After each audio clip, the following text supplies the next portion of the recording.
Bismillahirrahmanirrahim. Assalamualaikum warahmatullahi wabarakatuh. Alhamdulillahirabbil alamin, wassalatu wassalamu ala sayyidina Muhammadin wa ala alihi wa sahbihi wasallim. Amma ba'du, fayyayul hadirun, usikum wa iyaya bitaqwallah, faqad fazal muttaqun. Kama qala Allah fi Qur'anil azim. A'udzu billahi samil alim minasyaitonir rajim. Bismillahirrahmanirrahim. Innallaha ya'muru bil 'adli wal ihsan wa ita'i dzil qurba wa yanha 'anil fahsya'i wal munkari wal baghi ya'idukum la'allakum tadhakkarun. Al-ayah. Alhamdulillah tahdas bi ni'mah. Puja, puji dan syukur kita panjatkan kepada Allah yang senantiasa memberi apa yang dibutuhkan oleh kita. Kewajiban Allah yang diberikan kepada kita sebagai hak kita tidak pernah Allah surut, tidak pernah Allah lelah. Sebaliknya, seharusnya kita yang menerima berbagai hak seharusnya bersyukur dan menunaikan kewajiban kita terhadap Allah. Allah itu tidak pernah ingkar, makanya kita pun jangan ingkar. Salah satunya perintahan Allah, saking sayangnya Allah. Allah murka, Allah marah, Allah murkanya kepada kita itu bukan untuk Allah, bukan, tetapi untuk kita. Seperti marahnya orang tua, waalaikumsalam, kepada anaknya, itu bukan untuk kebaikan orang tua, bukan, tetapi untuk kebaikan anak. Tetapi sebaliknya, kalau anak marah biasanya kebaikan untuk sendiri, gitu. Nah, Allah marahnya ketika diberi apa saja oleh Allah itu sebetulnya untuk kebaikan kita.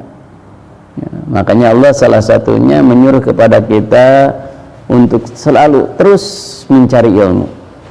Dan yang selanjutnya, salah satu ilmu yang harus kita pegang adalah sidik, jujur, benar. Nah, ini salah satu sifat yang melekat pada para nabi dan rasul, sidik, jujur. Kalau Rasulullah SAW, asdik, jujurlah kamu. Wa inna dharraka bil ajil. Sebetulnya kalau kamu jujur, memang mungkin saja, kata Rasul, mungkin saja ini membuat madarat untuk kamu. Mungkin saja dengan kejujuran kamu akan mendapatkan ujian, tetapi itu sebentar. Inna dharraka bil ajil fa innahu yanfa'uka bil ajil. Tetapi yang selanjutnya akan bermanfaat dengan kejujuran, gitu. Jadi kejujuran itu mungkin agak telat. Kalau kalau kerja misalkan orang yang jujur kan agak telat untuk naiknya, gitu. Tapi terus gitu lanjut. Dia dengan orang-orang yang kidib, ya. Dengan kidib, wala takdib. Makanya kata Rasul, wala takdib, janganlah kamu dusta, bohong, khianat. Betul, wa inna nafa'aka fil aja, pasti manfaat hanya untuk sementara. Contoh, misalkan seseorang itu khianat, berdusta, berbohong, ya mungkin ketika dia berdusta dia jadi naik jabatannya, tapi ketahuan langsung keceret, gitu. Coba aja misalkan pekerja, orang yang kerja, dia jujur, itu naiknya lambat, gitu, tapi terus naik. Tetapi orang yang bohong, culas, asal Tuhan senang, apa? Bes, Bapak senang, yang penting Bapak senang, ya gitu. Carmuk, ya carmuk, carmuk. Ya mungkin ketika belum ketahuan boroknya, ya, tetapi tidak akan lama. Ya, di situ Pak Indah yadur kapil aja, nanti lambat laun akan kemadaratannya akan terasa, gitu. Ganggu aja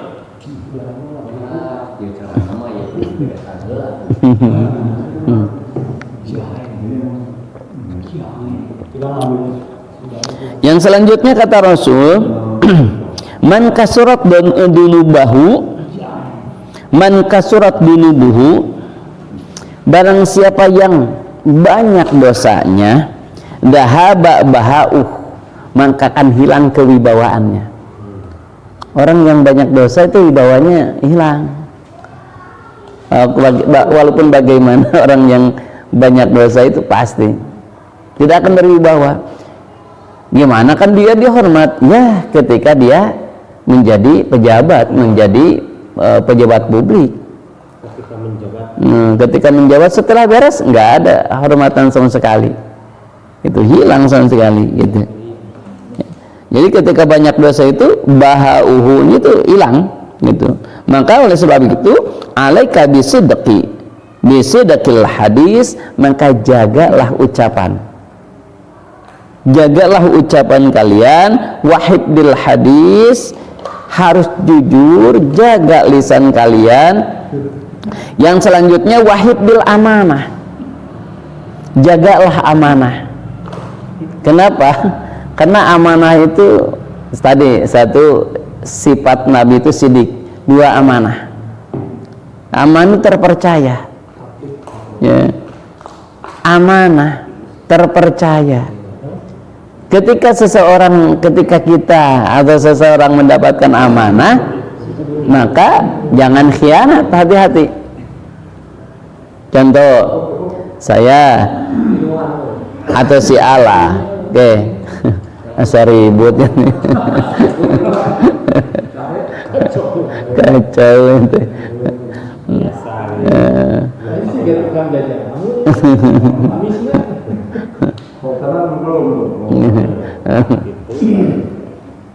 Nah, contoh si A diberi amanah, kemudian dia lakah khianat. Contoh misalkan di aku memilih si A jadi pemimpin. Kenapa? Supaya mensejahterakan aku dan yang lainnya, kan gitu. Jadi adanya pemimpin itu sebetulnya kan diwajibkan, itu wajib kifayah itu. Adanya pemimpin itu wajib. Ya, untuk apa? Untuk mempermudah urusan, untuk mensejahterakan, membahagiakan umatnya, rakyatnya gitu. Oke, bisa kamu berantem. Nah, kemudian mengkhianatinya, maka kata Rasul apa? Kata Rasul, orang yang khianat kemudian dibencilah oleh rakyatnya, oleh umatnya, maka dia paling layak untuk terdepan ke neraka, gitu. Jadi kalau orang yang khianat itu paling duluan ke neraka gitu. Kalau pemimpin ya, kalau pemimpin khianat, makanya saking takutnya itu Sayyidina Umar, Abu Bakar, Utsman, Ali, saking takutnya pemimpin-pemimpin itu, mereka itu terus patroli kepada masyarakat, belusukan, takut ada orang yang tidak makan, takut ada yang tersakiti gitu. Nah itu lihat Rasul kan sering ke bawah. Untuk apa? Melihat bagaimana gitu. Itu pemimpin, maka amanahlah diri kalian, termasuk kita diberi keluarga, diberi harta, diberi jabatan, harus amanah. Nah, kenapa? Karena itu titipan. Nah, yang keempatnya, wasakhun nafs, harus dermawan gitu. Harus dermawan, supaya kita tadi disebut orang-orang yang jujur, kemudian dan seterusnya. Kalau ingin kebahagiaan itu harus dermawan. Kemarin kita bahas bahwa orang yang dermawan itu dekat dengan rahmat Allah, dekat dengan surganya Allah, jauh dari adab Allah ya. Nah, yang keempatnya wa'ifatul butun, harus menjaga perut. tong segala ting dihabek. Nah wa'ifatul batni, harus menjaga perut. Karena ketika kita makanan yang haram, itu menariknya untuk berbuat haram juga, berbuat dosa juga. Tapi kalau makanannya halal, itu akan menarik untuk berbuat kebaikan lagi gitu. Maka hati-hati si perutnya. Dan termasuk kata Rasul, salah satu penyebab banyaknya penyakit adalah makanan. Semakin banyak yang dimakan oleh kita, semakin macam-macam penyakitnya gitu. Potensi berpenyakitnya banyak. Makanya tidak terlalu banyak makannya. Coba lihat, Nabi mencontohkan, Nabi itu tidak akan makan kecuali sedang lapar. Dan Nabi itu berhenti sebelum kenyang. Ketika makan itu ketika lapar, dan berhenti sebelum kenyang. Itu Nabi. Kalau kita mah kalau makan kapan? Ketika ada makanan. Nggak suara goge, wah habek we. Mubadir. Contoh si mubadir. Ya, kalau makan itu kalau ketika lapar dan berhenti sebelum kenyang. Tapi justru kalau kita kan ketika ada makanan habek kayak gitu. Kenapa? Kan lapar mata. Oh, sok aja contohnya kita ketika di undangan ya, kan banyak makanan dipapai gitu sadayana. Asa penasaran gitu. Melebar gitu. Kapan lagi gitu. Padahal orang yang juhud itu yang ada itu ditahan. Ya memeh juhud atau kona'ah lah ya. Kalau kona'ah mah kan ngalap cukup nu aya sadayana habek we gitu. Untuk nanyakan anu sanes lah gitu, enggak bertanyakan untuk yang lain gitu ya. Bisas-sadiq alladhi yaqsuru fi sadiqihi wa yabsi sirhu. Ketika orang itu tidak jujur, suka bohong, pasti agak sulit untuk punya sadiq, punya teman. Sulit sekali orang yang suka bohong, suka dusta, itu punya teman. Nah, kemudian apa akibat bohong itu? Wa yabsa sirrahu, maka akan hatinya itu keras hatinya. Padahal kata Rasul, alfu sadiqin qalilun, 1000. Ini kan kalau di Arab mah alfun aja ya, di Arab mah itu peribahasanya 1000 sahabat itu sedikit. Tapi wa'adun wahidun kasirun, kalau musuh satu saja kan sudah banyak. Gitu. Kalau sahabat 1000 itu masih kurang. Tapi kalau musuhnya satu juga bingung. Coba aja di sini misalkan ada musuh, pas mau ke masjid saya tak ayam hanya gitu. Pas rek ngaji ayam saya teresep saya tadi gitu. Jadi sulit pas kan itu ayah sempit gitu.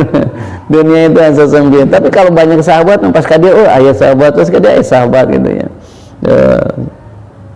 Seharusnya memperbanyak sahabat ya. Nah, hanya sayangnya kata Rasul, kalau orang yang tidak jujur itu sulit untuk ada orang yang benar-benar bersahabat gitu.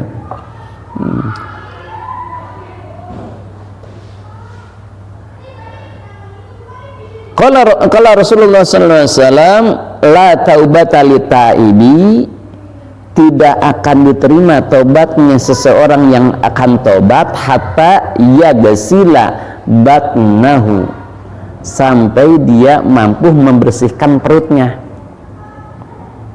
Jadi Allah tidak akan menerima taubat seseorang kalau perutnya masih kotor, belum dibersihan. Perut bersihan. Ya, bersihannya dengan apa? Nah, kata Rasul, bersihan dengan apa? Minal haram, bersihan dari sesuatu yang haram, makanan yang haram. Makanya salah satu sayangnya Allah, ketika kita sering makanan yang haram, diberi sakit sampai kurus, dihilangkan daging-dagingnya. Yang tadi bekas haram, bekas segala rupa gitu, dikuruskan. Kumaha geus kurus nya. Mungkin kumaha tuh lamun gitu kan disakitkan, itu sebetulnya itu salah satunya. Ketika sabar, insya Allah akan menjadi apa? Menjadi kifarat dari dosa-dosanya. Nah, dengan apa ketika sudah dibersihkan dari yang haram? Dengan apa itu membersihkannya? Bitayyibi kasbihi, dengan kasabnya yang halal, yang benar halal. Kata Rasul dalam hadis yang lain, tolabul halal, kasbul halal faridotun ba'dal faridoh. Kasab yang halal itu fardu setelah kefarduan yang pokok. Jadi kasab itu hukumnya fardu, ya, tapi setelah fardu yang lain. Yang fardu itu yang mana? Yang tadi, yang bitayyibi kasrih. Jadi yang tayyib, ya, yang halal. Ini hati-hati. Selain yang halal, maka bagusnya kasab itu yang jangan sampai mencegah berjamaah sholat. Jangan sampai kasabnya itu susah untuk berjamaah, apalagi kalau tidak sholat itu. Jadi pilihlah kerja yang kira-kira bisa berjamaah sholat, saking pentingnya sholat berjamaah.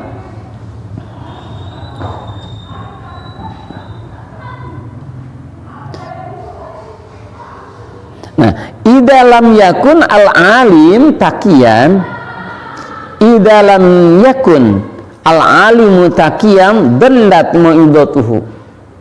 Ketika kita mendengar sang alim, ulama yang tidak bersih hatinya, yang tidak takwa, yang perutnya banyak dengan yang haram, itu nasihatnya itu dolat mu'idatuhu, akan justru ke hati orang yang mendengarnya, ala qulubin nas, kepada hati orang yang mendengar itu akan jadi dolat, gelap, akan justru tidak akan jadi manfaat gitu. Ya, kalau kiainya, ustadznya tidak takwa, suka bohong, atau makanan yang haram, kemudian dia nasihat, memberikan nasihat, memberikan wejangan, memberikan ilmu, itu bukan menerangi hati, tapi menggelapkan hati. Ya, kenapa? Makanya kata ulama salaf dulu, kenapa di akhir zaman itu banyak sekali kiai, ustadz, tetapi tidak menarik untuk soleh. Masyarakatnya itu sulit untuk solehnya tuh gitu. Nah, mungkin salah satunya itu ya, makanannya haram, tidak takwa. Kenapa? Mungkin saja untuk apa? Untuk pribadi, untuk ketenaran, untuk dunia, mungkin saja kan. Makanya sulit lah.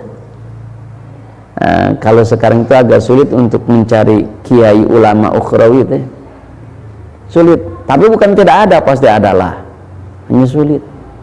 Kebanyakannya inginnya tenar, inginnya ke dunia, inginnya wah segerupa mewah gitu ya.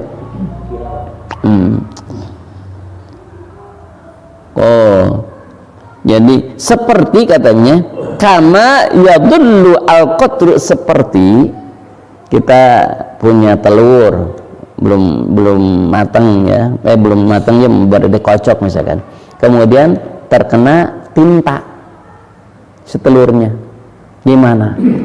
Jadi hitam. Nah, hati pun ketika orang yang mendengar, yang membicarakannya itu tadi tidak takwa lah intinya, ulamanya, bukan jadi terang hatinya teh, jadi hasud deh. Makanya pantas kemarin kita bahas, carilah guru kiai yang benar-benar kan gitu. Kemarin kata Rasul apa? Salah satunya yang takwa, salah satunya yang tidak memprovokasi. Namun memprovokasi, yang kedua apa? Guru itu yang harus kita cari, satu, tidak provokator. Yang mau sotik-sotik bid'ah, sotik-sotik kafir. Nah, itu pertama kali yang membid'ahkan, yang mengkafirkan, yang berani mengkafirkan siapa? Khawarij. Khawarij itu tadinya pendukung Sayyidina Ali. Hebatnya Muawiyah itu, Masya Allah ya Karim. Karena pendukung Ali itu kuat, dipecah pertamanya jadi dua, yaitu golongan Arab Selatan dan Arab pegunungan. Arab Selatan itu orangnya itu sangat mendewakan imam, pemimpin, sangat mendewakan pemimpin. Jadi kalau ada pemimpin, wah bukan mendewakan, kayak kerajaan dulu. Nah nantinya jadi Syiah imamnya. Nah yang satu orang gunung, orang kampung, tidak berpendidikan, orangnya keras, sempit pemikirannya. Dan ketika kata dia salah, salah. Ketika dia benar, benar. Beda dengan dia kafir. Nah itu jadi Khawarij, orang Badawi itu. Orang Badawi, orang Badawi, orang Baduy ini gitu.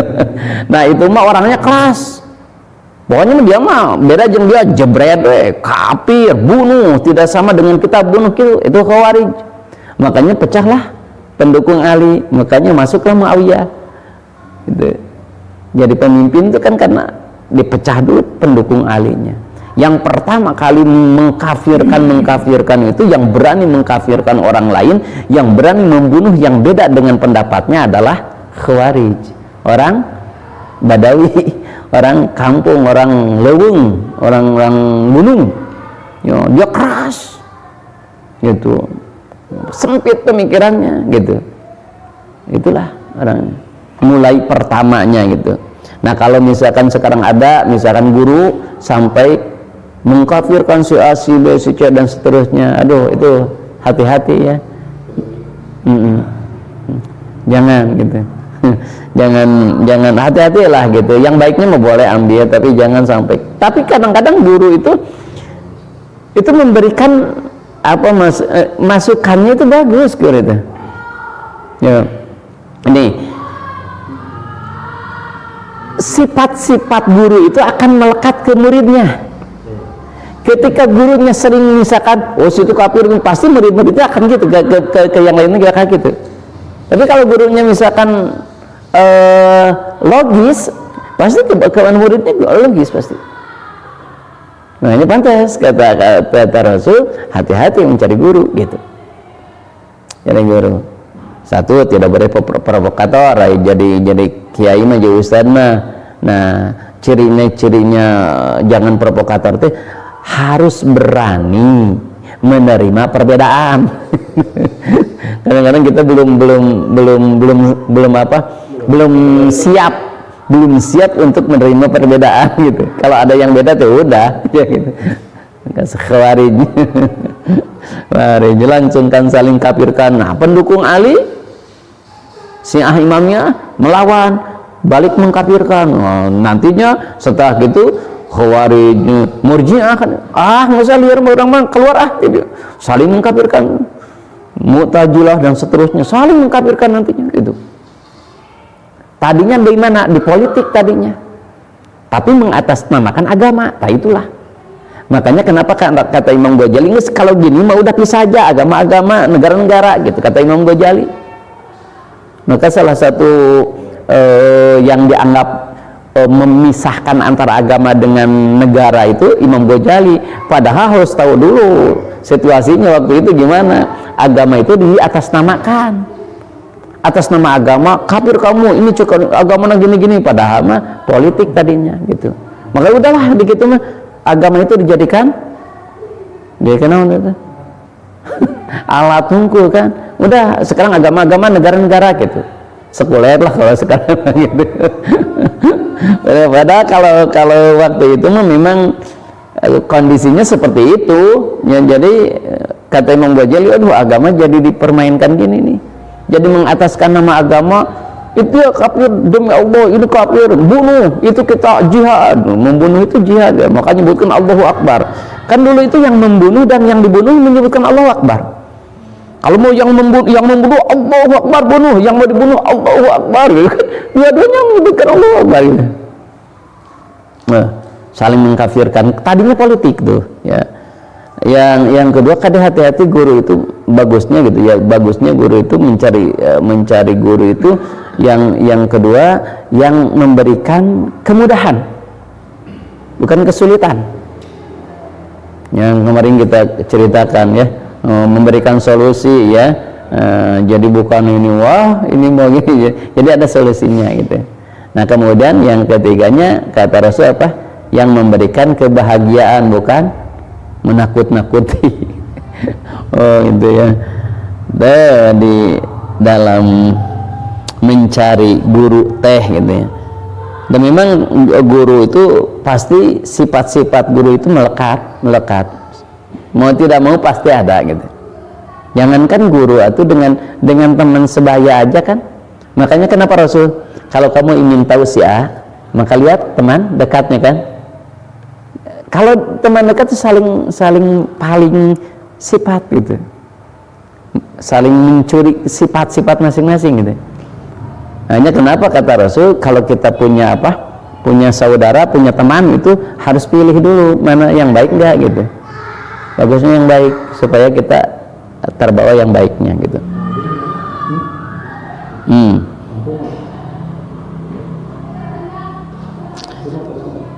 Idza madha 'alal mu'mini arba'una sobahan, barang siapa yang selama 40 hari walam yujalisul ulama, tidak duduk dengan ulama 40 hari, tidak duduk dengan majelis taklim, maka qassa qalbuhu, maka keras hatinya. Jadi kalau 40 hari tidak ngaji, keras hatinya. Oh, kan saya suka ngaji di rumah baca Quran, bukan gitu maksudnya mengkaji, bukan mengaji ngaji baca aja gitu, tapi mengkaji. Maka di sini tidak mengkaji tetapi walam yujalis al ulama, tidak duduk dengan ulama, dengan alim 40 hari, maka keras hatinya. Hanya kenapa kon sebetulnya ada ya Jumat dengan khutbah. Dan khutbah mah kan belum tentu semua orang ingin taklim, ingin mencari ilmu. Itu mah kewajiban Jumatannya aja gitu. Ya. Bisa bertanya. Satu tidak kan, tapi tidak bisa bertanya gitu. Memang kalau mendengarkan kan ngerti gitu.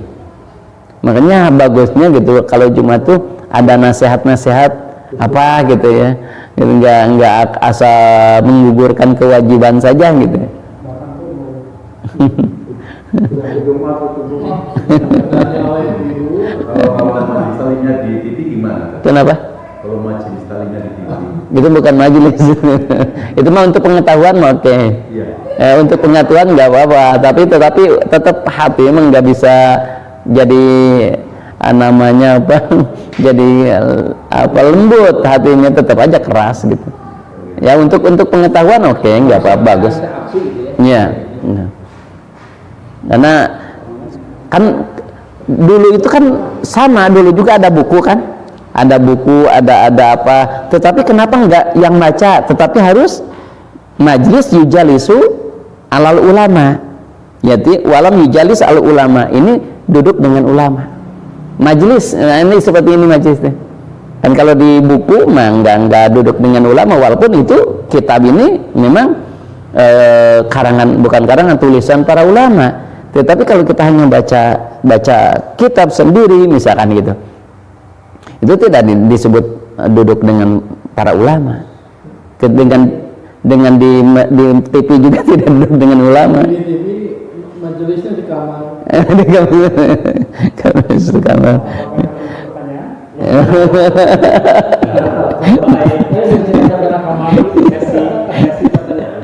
Majelis itu kan tempat duduk. 40 hari. Wajasara alal kabair, dan itu akan mudah melakukan dosa-dosa besar ketika kita 40 hari tidak duduk bersama dengan ulama. Ya, artinya di majelis ilmu, ya di majelis ilmu. Kenapa kata Rasul li anal ilma hayatul qalbi, karena ilmu adalah yang menghidupkan hati. Ilmu lah yang menghidupkan hati ya. Li annal ilma, Sesungguhnya ilmu hayatul qalbi, yang akan menghidupkan hati. Sehingga sebaliknya, mafhum mukhalafahnya, kita tidak mencari ilmu berarti akan mati hatinya gitu. Kalau sudah mati hatinya, ibadah anggar gitu ya. Nah, dan Allah kata Rasul, innallaha la yastahi min adabi ghaniyin sarikin. Allah tidak akan segan-segan menyiksa seseorang yang kaya tapi masih tetap maling. Kaya maling gitu, nges benghar maling, enggak, Allah kan tidak akan segan-segan memberikan siksaan kepada orang itu. Yang kedua apa? Wa alimin fasikin, orang yang berilmu, ulama tapi fasik, ulama tapi suka melakukan dosa gitu. Ulama-ulama yang suka melakukan dosa itu juga Allah tidak akan segan-segan untuk menyiksanya. Ya. Hati-hati tuh ulama-ulama yang masih gitu ya. Untung can ulama. Untung can ulama. Ini ulama Pak Adik.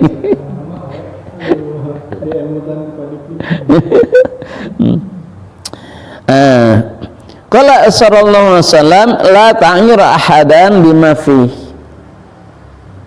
Kalian itu enggak usah malu ketika mengatakan sesuatu yang baik dengan mulutmu, enggak usah malu. Kalau kita mengatakan yang benar, ya bicara aja, enggak usah malu gitu. Fama min lahmin illa wa fihi admun. Tidak ada satupun daging kecuali ada tulangnya. Hanya satu-satunya katanya lidah yang tidak bertulang. Artinya apa? Artinya ini mah mudah gitu untuk mengatakan A, B, C dan seterusnya. Tidak ada tulang, tidak ada yang mengekang gitu. Lisan itu mudah blak-blak gitu. Nah, yang kedua, wala kifarata lil ghibati, tidak ada kifarat bagi orang yang gibah, membicarakan kejelekan orang lain, hatta yastahillah, kecuali minta halal dulu. Jadi apapun kita yang melakukan apapun tidak akan jadi kifarat kalau kita gibah, kecuali minta halal dulu. Awiyastaghfirullah, atau memohon maaf dulu. Tadi meminta halal, sekarang memohon maaf, hampir sama lah mananya. Jadi kalau seseorang gibah, kita gibah, melakukan apapun misalkan dengan haji, dengan apa, tidak akan jadi kifarat, tidak akan menembus dosa. Itu minta halal dulu. Sehingga tepiranya gibah tanya. Gibah teh, karena itu gibahnya. Orang lainnya badai ngaos kan, nyarioskeun batur, pulang ngaji ngomongin orang, bari ngarokok ngopi, aduh resep gitu ngomong batur. Untung caranya.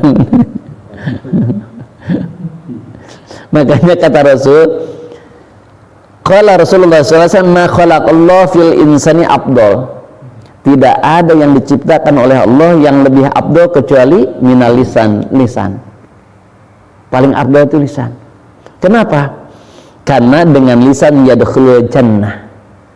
Orang bisa masuk surga karena lisan. Tetapi wa yadkhulun nar, bisa memasukkan pula ke neraka dengan lisannya. Jadi lisan itu kalau dipakai benar bisa masuk surga. Jadi kalau dipakai terus justru masuk neraka.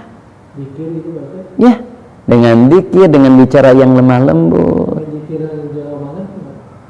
Itu hati. Oh, itu hati. Ya nggak apa-apa, bagus saja. Dikir oke. Lan?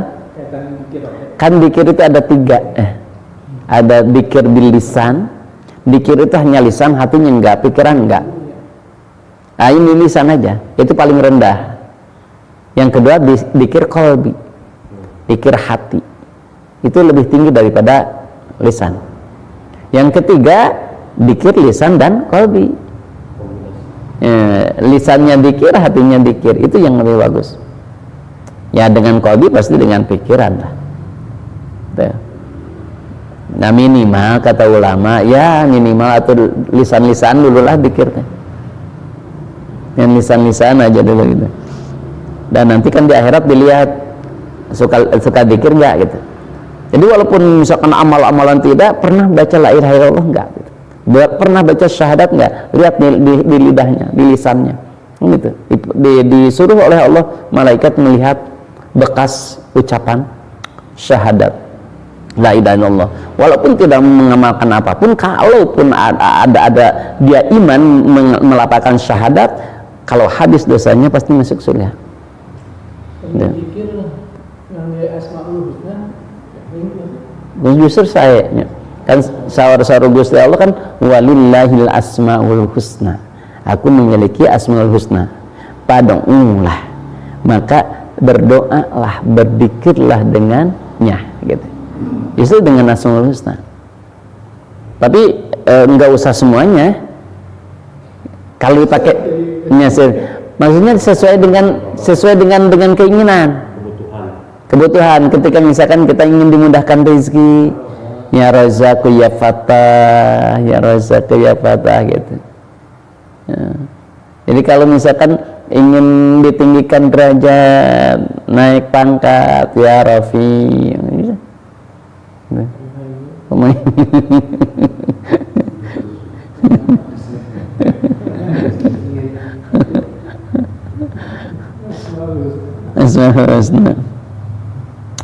Nah, jadi dengan lisan lah ya bisa masuk surga, bisa masuk neraka.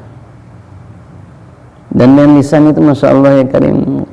Makanya ada peribahasa ya, kalau luka dengan pedang itu mungkin cepat sembuhnya.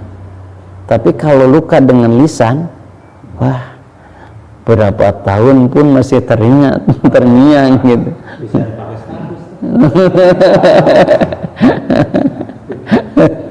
tergantung statusnya. Hebat betul, aduh.